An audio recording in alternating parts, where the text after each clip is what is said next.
보면대 좀 바꿔주면 좋겠는데, 예, 이게 익숙하지가 않네요. 제가 옛날 사람이어가지고 원고를 갖고 이렇게 설교를 해가지고 늙었습니다. 우리 수연의 주제가 뭔지 아십니까? 여름 수양의 주제가 콜링이죠. 콜링. 한국말로 부르심. 네, 주제로 수연을 진행했었습니다.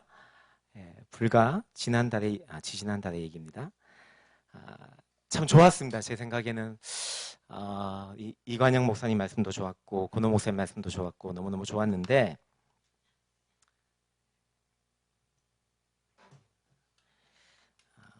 근데 불과 뭐 한 달 조금 더 된 시간이지만 그 시간이 지나고 나서 과연 우리에게 그러한 감격과 또 그때의 그 열정이 있는가 했을 때 또 많은 사람들이 식어진 게 사실이죠.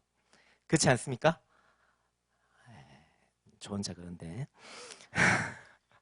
그래서 이제 절대 교육자가 아니고 우리 그 지체들로부터 먼저 개강을 앞두고 함께 또 기도하는 시간을 가졌으면 좋겠다 이런 얘기가 있었습니다. 물론 제가 제일 먼저 듣는 건 양영수 목사님 말씀인데, 하여튼 그래서 개강 기도회를 하면 좋겠다. 뭐 모든 교육자가 같이 생각했죠. 같이 생각했고, 또 지난 월요일부터 우리가 함께 기도할 수 있다는 게 참 좋은 것 같습니다. 그리고 우리 또 대학 1부부터 9부까지가 하나가 된다는 걸 다시 한번 또 확인하는 그런 시간이었던 것 같습니다. 뭐 매일 했으면 좋겠는데 그러면 저도 죽고 여러분도 죽으니까 사실 기간 기도하면서 우리가 많은 걸 포기해야 했거든요. 교육자들이 되게 그 뭐 제자반도 시작해야 되고 많은 걸 해야 되잖아요. 저도 내일 또 제자교회 있는지 몰랐는데 하여튼 많은 게 드는데, 그래서 오늘 이제 교육자들과 같이 치킨 먹으면서 노당통닭과 교촌을 먹으면서 벌써 한 개강 한 잔 중간고사쯤은 친 것 같다고 우리들끼리 그런 얘기를 했습니다. 이번 개강 수연회의 메시지가 주로 듣고 있으니까 불안에 대해서 많이 얘기를 했습니다. 어찌 보면 그게 또 우리가 했던 수양의 주제와도 맞닿아 있는 것 같습니다. 우리는 우리가 누구로부터 부름을 받았는지, 부르심을 받았는지, 또 그 부름을 받은 것으로 끝나는 것이 아니라 이제 다시 우리를 그리스도의 증인으로 세상에 보내기 위해서 그 부르셨다는 것, 그걸 분명히 깨닫는 자는 더 이상 불안하지 않을 것입니다. 우리가 그냥 단지 구원받은 것에 만족하는 자로 부르신 것이 아니라 우리가 그리스도의 제자로 준비되고 그 더 나아가서 그리스도의 증인으로 보내시기 위해서 부르셨다는 것, 그걸 우리가 가슴에 새긴다면 비록 좀 흔들릴 수도 있고 비록 좀 휘청할 수도 있지만, 하지만 우리는 쉽게 아무리 세상이 요동친다 해도 무너지지 않을 것입니다. 쉽게 포기하지 않을 것입니다. 아마 그걸 우리가 다시 한번 확인하는 그런 시간이었던 것 같습니다. 그러면 하나님께서 다시 우리를 세상에 보내시기 위해 부르셨는데요. 그럼 우리가 어디로 보냄을 받는가 했을 때 바로 우리의 삶의 터전이겠죠. 먼저는 가정일 거고요. 또 우리 학생들은 캠퍼스일 거고요. 또 우리 많은 적지 않은 직장인들은 하나님께서 그곳에 우리를 증인으로 파송하셨다는 것을 우리가 잘 알고 있습니다. 또 기억하고 있습니다. 그런데 그 삶의 현장에서 그리스도의 증인으로 살아간다는 게 사실 쉽지 않습니다.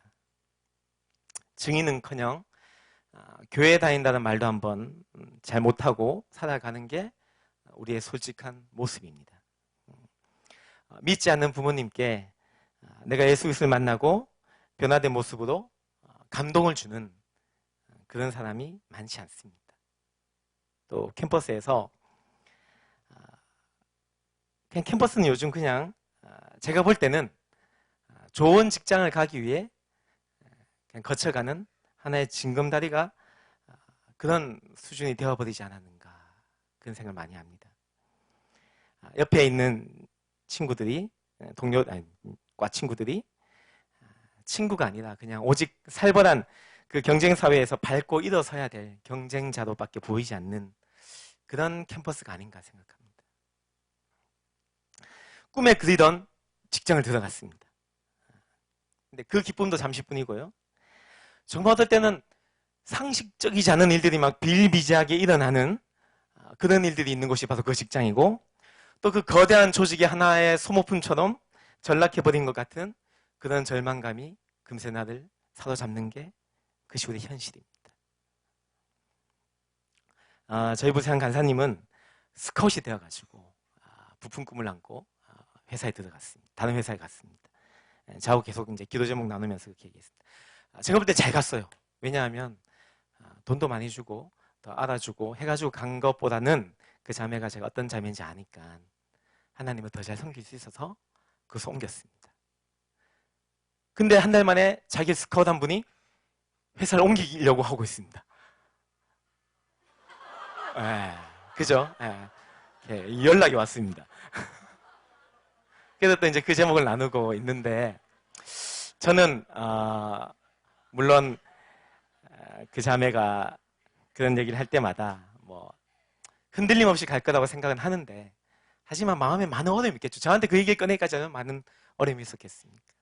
근데 하나님이 반드시 인도하실 줄 믿습니다. 왜냐하면 그 선택도 하나님을 더 잘 섬기기 위해, 대학을 더 잘 섬기기 위해 했던 선택이니까 하나님 그까지도 합력하여 선을 이루게 하실 줄 믿습니다. 그렇게 쉽지 않습니다. 내 생각대로 되지 않습니다. 그렇게 어디서든 그렇게 그리스도의 증인으로 살아간다는 게 그런 틈새가 보이지 않는 그 시대를 우리가 살아가고 있습니다.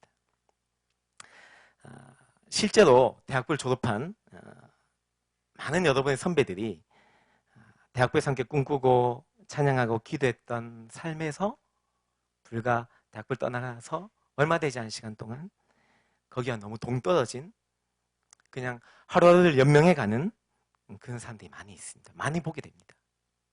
그때 보면 내가 잘못 가르쳤나 싶기도 하고 뭐 이렇게 어떨 때는 자괴감이 들 때도 있습니다. 근데 그러면 괜찮은데 심지어 나한테 뭐 이렇게 목사님은 너무 세상을 모른다, 너무 주의자다, 세상이 얼마나 무서운지 모르실 거다, 직장생활 안 해봤으니까 모를 거야, 뭐 그런 얘기, 그죠? 대학부 시절에 좀 더 현실적으로 살아가도록 적당히 타협할 줄도 아는 걸 가르쳐야 되는데 참 답답하다. 직접 말은 못하지만 그런 뉘앙스 얘기를 많이 들었습니다. 건네 들었습니다. 하나님의 그 부르심, 그게 과연 불가능한 그냥 이상일까요? 우리가 이 세상의 발을 딛고 살아가는 동안에는 그냥 잠시 접어두고 또 한쪽으로 밀어내고 그냥 눈 감고 외면해야 되는 그런 영원한 숙제일까요? 오늘 제가 좋아하는 한 인물이 있습니다. 제가 되게 좋아하는 사람입니다. 제가 되게 좋아하는데 어느 날부터 어느 한 공동체가 이름을 써가지고 좀 아쉽긴 합니다. 모두가 누려야 되는데. 근데 이때도 그 상황이 우리하고 크게 다르지가 않습니다. 하나님의 부름을 받은 이스라엘 백성이었습니다. 출애굽하고 40년의 광야 생활을 거쳐서 이제 가나안 땅에 들어가게 됩니다. 그런데 그 가나안 땅이 비어 있는 땅이 아니었습니다. 하나님이 아마 내가 너희들 젖과 꿀이 흐르는 땅으로 인도하실 거다라고 얘기했을 때 제 생각에는 아마 대부분의 사람들이 처음에는 이스라엘 백성들이 하나님 어디 그냥 꽁꽁 숨겨놓은 좋은 땅이 있나 보다, 그래서 그냥 몸만 들어가면 되나 보다, 그렇게 생각했을 것 같습니다. 제가 너무 나이브한가요? 하여튼 그런데 곧 2년이 되지 않은 시간 동안, 시간 만에 그 가나안 땅이 이미 수많은 이방 민족들이, 족속들이 터를 잡고 살고 있는 곳이라는 것을 알게 되었습니다. 지금 읽은 이 본문의 시기로는 그렇게 40년의 광야 생활을 끝내고 가나안 정복 전쟁을 벌이고 있는데 이미 5년이 넘어선 시기입니다. 전쟁이 5년을 넘어서고 있습니다. 잘 아는 것처럼 아이성에서의 비참한 한 번의 큰 패배가 있었습니다. 근데 그래도 하여튼 하나씩 가나안 땅을 점령해 가고 있었습니다. 그런데 그런 가운데서 모두가 함구하고 있는 한 지역이 있었습니다. 민족 전체가 그냥 말해서도 안 되고 누구도 입에 담아서도 안 되는 그런 곳이 하나 있었습니다. 그래서 아마 모두가 그냥 암묵적으로 거기는 그냥 지나가자. 거긴 그냥 제껴놓자. 이렇게 그냥 모두가 무언의 동의를 하고 있는 그런 곳이 있었습니다. 우리가 잘 아는 것처럼 헤브론이라는 곳입니다. 이 성은 산 위에 지어져 있습니다. 그러니까 천의 요새입니다. 그런데 더구나 거기에는 아낙 자손이 살고 있습니다. 아낙 자손 아시죠? 거인입니다. 그냥. 네피림의 후손들인데 그냥 영어로 번역하면 자이언트입니다. 얼마 전에 뭐 또 뉴스에 한 번씩 나오고 하는데 그 네피림 후손 아낙 자손들의 후손에 뭐 유골이 발견됐다는데 키가 한 2m 70cm, 뭐 한 3m, 그죠? 거기 앞에서 우리 서장훈 씨도 되게 귀엽게 보이는 그런 사람들이 살고 있는 곳입니다. 네피림 후손들이. 그 네피림이라는 말 자체가 싸우자는 겁니다. 이름이 싸우자는 겁니다. 호전적인 민족입니다. 출애굽 2년째에 각 지파에 3명씩 12명의 정탐꾼을 가나안 땅에 보냈습니다. 거기에 민수기 13장 33절에 이렇게 기록되어 있습니다. 거기서 네피림의 후손인 아낙 자손의 거인들을 보았나니 우리는 스스로 보기에도 메뚜기 같으니 그들이 보기에도 그와 같았을 것이니라. 이스라엘 백성들이 갔는데 하여튼 처음 본 건지 모르겠지만 하여튼 그들의 내리에 강하게 남았던 것 같습니다. 그 사람들이 얼마나 컸냐면 우리는 메뚜기 같았다는 겁니다. 그런데 그들이 보기에도 우리가 그랬을 거라는 겁니다. 그러면서 이 말을 했을 때 온 이스라엘 백성들의 마음이 녹아내렸습니다. 간담이 서내버렸습니다. 그리고 그 말 한마디가 40년 동안 이스라엘 백성들의 머리에 맴돌면서 그렇게 또 40년, 또 5년의 정복을 지나고 있었던 겁니다. 그들에게는 다가갈 수 없는 것, 그 외면하고 싶은 것, 싸울 수 없는 것, 이길 수 없는 것, 그것이 바로 헤브론이었던 것입니다. 그런데 오늘 이 말씀을 읽고 있으면 아마 여호수아도 모르는 척하고 있던 곳, 또 여호수아도 외면하고 있던 곳, 그것이 바로 헤브론이었던 것입니다. 근데 하나님께서 분명히 말씀하셨습니다. 가나안 땅을 완전히 정복하라고 하셨습니다. 왜냐하면 이방 민족을 살려놓으면 금세 이 이스라엘 백성들이 거기에서 그들과 젖어들게 되고 그들의 문화가 판을 치게 되고 하나님을 멀리할까봐 하나님은 완전히 진멸하라고 얘기하셨습니다. 그게 하나님의 명령이었습니다. 그런데 그 이 헤브론을 점령하는 데 있어서는 그 누구도 나서지 않고 있습니다. 오늘날로 보면 저는 어찌 보면 캠퍼스가 그런 헤브론이 아닌가 생각합니다. 제가 9학번인데요. 95년에 태어난 게 아니고 95학번, 95년에 학교 갔습니다. 그때는 계속 캠퍼스가 이렇게 선교단체들이 그래도 거의 끝물이긴 한데 좋았습니다. 저는 SFC라는 이상한 단체에 있었는데 이단 아닙니다. 조이만큼이나 놀기를 좋아하는 단체인데 그래도 우리 학교에서 SFC 모임 가면 큰 모임 하면은 100여 명씩 모여가지고 좋았습니다. 저희보다 더 큰 데가 이제 IBF는 단대별로 모일 만큼 그런 곳이었습니다. 지금은 간사님만 있습니다. 간사님만 있고 대표를 세워야 되는데 대표할 애들이 없어가지고 서로 가위바위보하고 제비복귀하고 막 난리를 지기고 있습니다. 그러고 있습니다. 서로 안 하려고 한 게 아니고요. 어느 학교도 다르지 않습니다. 그냥 선교단체들도 생존해 가기 힘든 상황이 지금 캠퍼스입니다. 우리가 그런 의미에서 더군다나 캠퍼스가 요즘 뭐 그렇잖아요. 정말 집에서 말도 한번 못 꺼내볼 얘기를 캠퍼스에서는 다 할 수 있습니다. 모든 게 가능합니다. 뭐 동성애도 뿐이지 모든 걸 다 가능합니다. 세상의 문화가 정말 파는 치는 곳입니다. 하나님이 없는 곳. 그래서 조금이라도 믿음이 있다면 그냥 차라리 빨리 학점이나 따고 더 이상 물들기 전에 졸업해버리고 싶은 곳이 캠퍼스입니다. 제가 신대원 다닐 때도 그랬는데 신대원 빨리 졸업해야 될 곳인데 그런 곳이 되어버렸습니다. 우리 크리스찬 청년들에게 헤브론 같은 곳이었습니다. 그런데 오늘 말씀해 보면 바로 그러한 때에 한 사람이 등장합니다. 성경을 쭉 읽어봐도 무려 43년 만에 다시 등장하는 사람입니다. 여호수아에게 나와가지고 내가 발로 밟는 땅은 영원히 너와 내 자손의 기업이 되리라는 그 하나의 약속의 말씀 붙잡고 지금 이 산지를 내게 주소서라고 얘기하고 있습니다. 되게 멋있습니다. 제가 여기 보고 있으면 정말 이렇게 갈렙이, 이제 이름을 말할 수 있죠. 갈렙입니다. 대학 7부 갈렙이들. 갈렙 너무 멋있습니다. 읽어보면 막 너무나 감동이 됩니다. 정말 이렇게 뭐 최고의 명연설인 것 같습니다. 그런데 정말 이 사람이 말 잘하는 사람인가? 그게 아닌 것 같고, 가만히 생각해보니까 어떻게 이 사람이 이렇게 멋있는 말을 할 수 있을까 생각해보니까 그게 자기의 43년의 기도였던 것입니다. 자기의 43년의 한결같은 기도 제목이었던 겁니다. 이 갈렙이 어떤 사람입니까?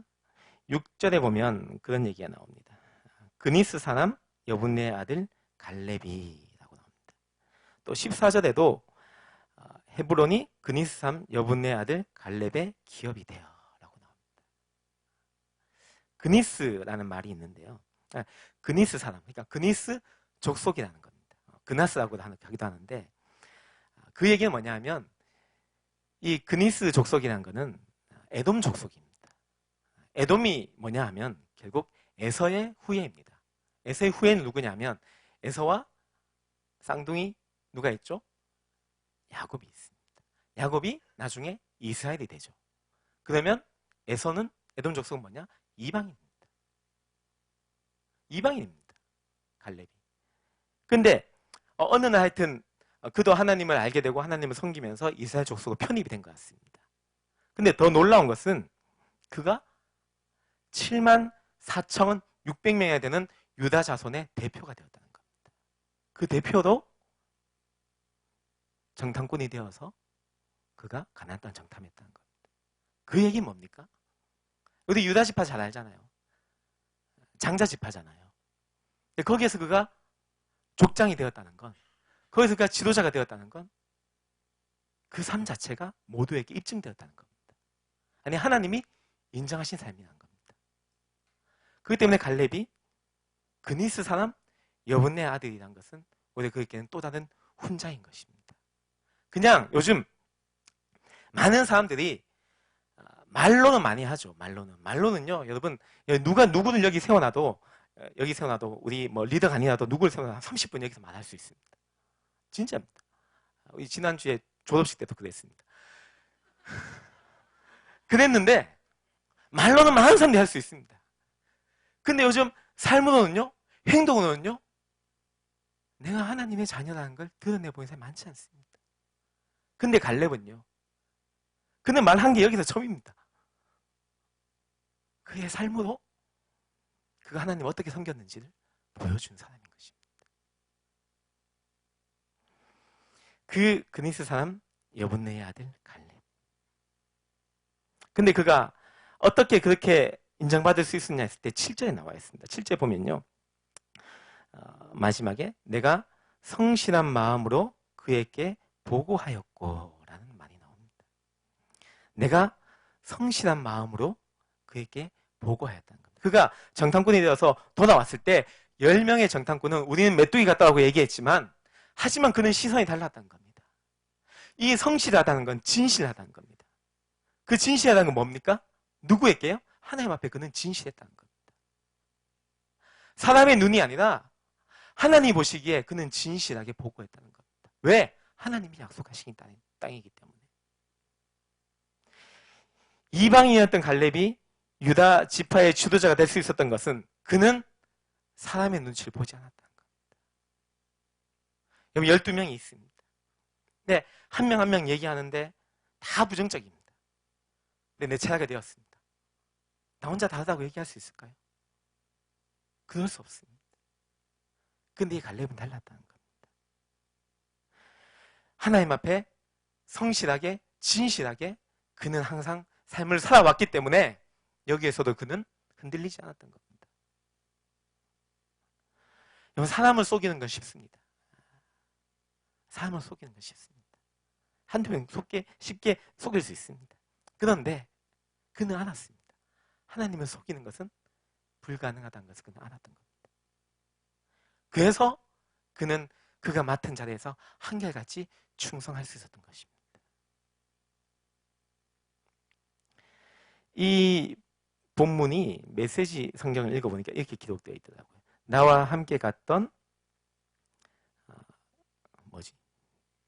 나와 함께 갔던 동료들은 백성들을 낙담케 했으나 나는 한 발도 물러서지 않고 하나님, 나의 하나님과 온전히 함께하였다. 나는 한 발도 물러서지 않고 하나님, 나의 하나님과 온전히 함께하였다. 온전히가 뭡니까? 완전히라는 겁니다. 그는 완전히 하나님 앞에 충성했던 자입니다. 그러기에 그는 이 어려운 난세에 나설 수 있었던 겁니다. 10절에서 그가 뭐라고 했냐면 45년을 생존했다고 얘기합니다. 45년 생존했다고 합니다. 제가 오늘 제목을 뭘로 정했나 보니까 지금 보니까 이렇게 내가 살아가는 이유 이렇게 되게 멋있게 정했더라고요. 갈렙이 지난 45년 살아가는 이유. 그 뭡니까? 그가 지금 85세가 되었지만 11절에 있는 것처럼 모세가 보내던 날과 같이 오늘도 내가 여전히 강건하니 내 힘이 그때나 지금이나 같아서 싸움이나 출입에 감당할 수 있으니. 85세가 되었는데 40세 때나 지금이나 똑같다는 겁니다. 충분히 싸우고 남는다는 겁니다. 쉴 수 없다는 겁니다. 왜? 하나님의 약속의 말씀을 내가 붙잡고 있기 때문에. 너와 내 자손의 후손의 땅이 될 것이라는 그 약속의 말씀을 붙잡았기 때문에 그는 죽을 수도 없고 쉴 수도 없고 주저앉을 수도 없고 여전히 강건하게 있었던 겁니다. 그에게 약속의 말씀이 있었습니다. 약속의 말씀을 하나님 반드시 이루실 걸 믿었기 때문에 자기는 늙어가는 것 같지만 그게 언제 이루어질까? 1년 뒤에, 2년 뒤에, 3년 뒤에 그게 10년이 지나고 20년이 지났지만 그는 여전히 강건했던 겁니다. 최선의 준비를 다 했다는 것입니다. 한순간 그냥 반짝하고 끝나는 게 아니라 갈렙은요, 끝이 더 아름다운 사람이었습니다. 우리 요즘 인스턴트 시대를 살아가고 있죠. 제자 훈련해보면 막 떨어져 나갑니다. 막 추풍낙엽처럼 막 떨어져 나갑니다. 정말 요즘은 제가 볼 때 제자훈련 시켜가지고 1년을 끝까지 마친 사람은 그냥 그 사람이 숙제를 했든 안 했든 벌금을 뭐 10만, 20만 냈든 간에 그 사람 대단한 사람입니다. 그것도 하기 어려운 시대에 살아가고 있는 거예요. 그런데 이 갈렙은 그냥 일희일비한 게 아니라 하나님이 안 들어주시면 어떡하나 불안했던 게 아니라 그 45년을 한결같이 그 약속의 말씀 붙잡고 그는 준비하고 또 준비했다는 거예요. 그러면서 이 해본 산지를 자기께 달라고 하면서 12절에서 유일하게 하나의 조건을 낼 겁니다. 여호수아에게 하나의 조건을 낼 겁니다. 그 조건이 뭐냐 하면 나에게 뭐 군자금 1만 달란트를 달라, 전차 100대를 달라, 병력 10만만 달라 이렇게 한 게 아니라 12절에 보면 딱 한 가지입니다. 그날 여호와께서 말씀하신 이 산지를 지금 내게 주셔서 당신도 그날에 들으셨거니와 그곳에 안악 사람이 있고 그 성읍은 크고 견고할지라도 유일한 조건, 여호와께서 나와 함께 하시면, 여호와께서 나와 함께 하시면 내가 여호와께서 말씀하신 대로 그들을 쫓아내리이다. 그에게 유일한 한 가지 조건이 있었습니다. 여호와께서 나와 함께 하시면. 그는 그 45년의 기도 가운데 묻고 또 물었던 겁니다. 내 이 기도를 하나님 기뻐하시는가? 이것이 내 욕심이 아니라 정말 하나님이 원하시는 것인가? 그는 묻고 물었던 것입니다. 그리고 여기에서도 다시 한번 묻고 확인하고 있습니다. 그렇게 많은 병력이 필요한 게 아니라, 그렇게 많은 전차가 필요한 것이 아니라, 그렇게 많은 자금이 필요한 것이 아니라 유일한 것, 하나님이 나와 함께 하시는 것. 그것이 그에게 유일한 조건이었습니다. 그래서 어떻게 됐을까요? 승리했죠. 승리했죠. 그런데 15절에 이렇게 기록되어 있습니다. 15절 마지막에 그리고 그 땅에 전쟁이 그쳤더라 라고 기록되어 있습니다. 5년의 가나안 전쟁을 마침별 찍은 사람은 여호수아가 아니었습니다. 5년의 가나안 전쟁에 마침표 찍은 사람은 바로 갈렙이었습니다. 공동 번역에 보니까 이로써 전국에서 전쟁이 멎었다라고 기록되어 있습니다. 영어 성경에 보면 전쟁이 멎고 평화가 찾아왔다고 되어 있습니다. 그리고 그는 다시 성경에서 사라집니다. 자신의 이름을 내걸지 않고요. 자신을 자랑하지 않고요. 말로 자랑하는 것이 아니라 행동으로 그는 보여준 사람이었습니다. 우리가 우리의 삶의 터전에서 당장 많은 열매를 거두지 못할 수도 있습니다. 하지만 우리의 지금의 기도 제목을 주님 기뻐하신다면 하나님은 우리가 원하는 때가 아니다 할지라도 반드시 이루실 것입니다. 우리가 이 대학부에서 많은 기도의 눈물을 흘릴 때 하나님 언젠가 하나님의 때에 응답하실 것입니다. 그래서 낙담하지 않았으면 좋겠습니다. 그 너무 쉽게 포기하지 않았으면 좋겠습니다. 여러분, 이 대학부가 어떻습니까? 저는 대학부가 되게 자랑스럽습니다. 정말 자랑스럽습니다. 뭐 교회도 자랑스럽고 대학부도 자랑스럽고 우리 교육자들도 자랑스럽습니다. 같이 써보면 정말 재밌습니다. 써보면 서로 이렇게 놀리고 할 때 되게 재밌습니다. 근데 저는 우리 대학부를 보면 그래도 감사한 게 뭐냐면 말보다 행동을 보여주는 모습이 많이 있습니다. 여러분, 여름에 시간을 쪼개서 농활 가시잖아요. 섬을 가시잖아요.